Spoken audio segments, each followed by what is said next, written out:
Gue punya tetangga, masih gadis, tinggal sama keluarganya. Sebelahan sama tempat tinggal gue. Suatu hari, dia pulang bawa temen yang ternyata yatim piatu, mau numpang tinggal di rumah dia. Gue nggak tahu ortunya tetangga gue ini gimana, nyaman apa nggak. Tapi, beberapa bulan kemudian, tetangga gue ini bikin kamar di teras rumahnya buat temennya ini.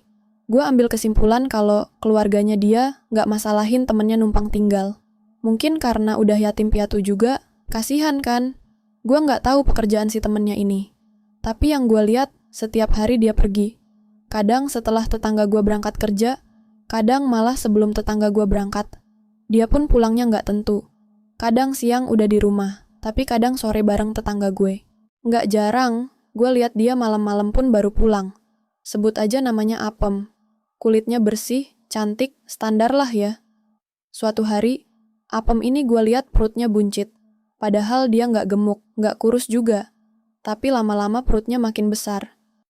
Pas gue lagi di depan rumah ngomong anak gue, ada salah satu tetangga gue yang nyeplos. Si Apem hamil, tapi emak-emak nggak ada yang berani jawab. Mereka semua tahu dan perhatikan. Cuman nggak ada yang pernah tanya ke tetangga gue ini. Sampai akhirnya, si Apem beneran melahirkan anak kembar. Gue yang kepo, tanya tuh ke tetangga gue, apa bener Apem melahirkan? Karena gue dengar suara tangisan bayi dari rumahnya. Tetangga gue mengiyakan. Bahkan dia juga nggak malu buat gendong-gendong anaknya Apem, berjemur di depan rumahnya setiap pagi sebelum berangkat kerja. Gue sampai terheran-heran sama tetangga gue yang satu ini. Kenapa mau-maunya ngurus anak yang nggak jelas asal-usulnya? Gue yang gemes. Akhirnya nyeplos ke tetangga gue. Siapa yang buntingin Apem? Kok mau sih kamu urusin anak-anaknya? Tetangga gue ngomong sambil berbisik, mungkin biar nggak ada yang denger. Sebenarnya aku juga nggak tahu siapa yang hamilin dia, Mi. Tapi aku pernah lihat dia jalan sama anaknya disebut salah satu nama tetangga gue. Pernah aku tanyain siapa yang ngelakuin, tapi dia diem aja, nunduk. Yakin sama anak itu? Karena aku juga pernah lihat dia malam-malam loh, sama lawan jenis. Tapi bukan anaknya itu. Sebut lagi nama tetangga. Coba deh, Mi.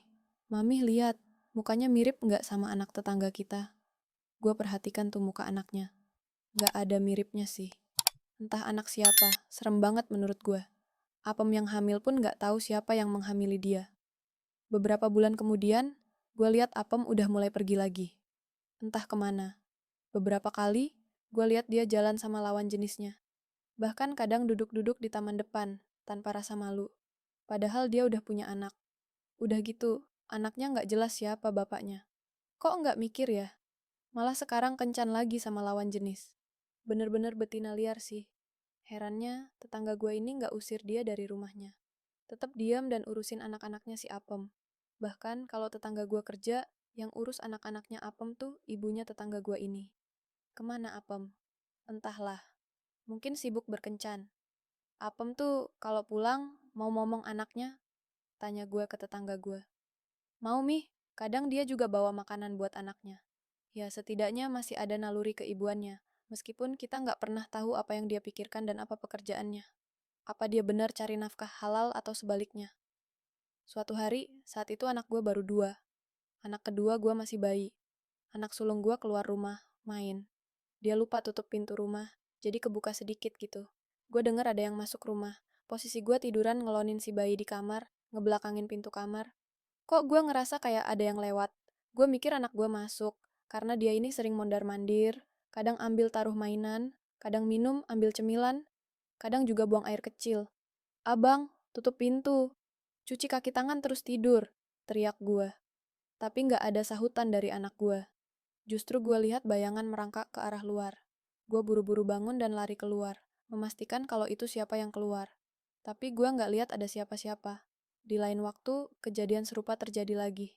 Anak gue nggak tutup pintu, tapi dia main di rumah tetangga depan rumah gue. Ramai anak-anak. Sesekali, anak gue sama temennya mondar-mandir masuk ke rumah ambil mainan. Pas gue lagi liar-liar ngelonin bayi gue ngerasa ada yang aneh.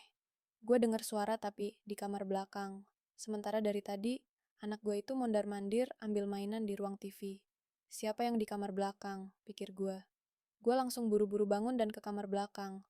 Ternyata ada Apem di sana. Dia kaget kepergok gue. Gue otomatis ngomel dong, dengan berentet pertanyaan tanpa jeda.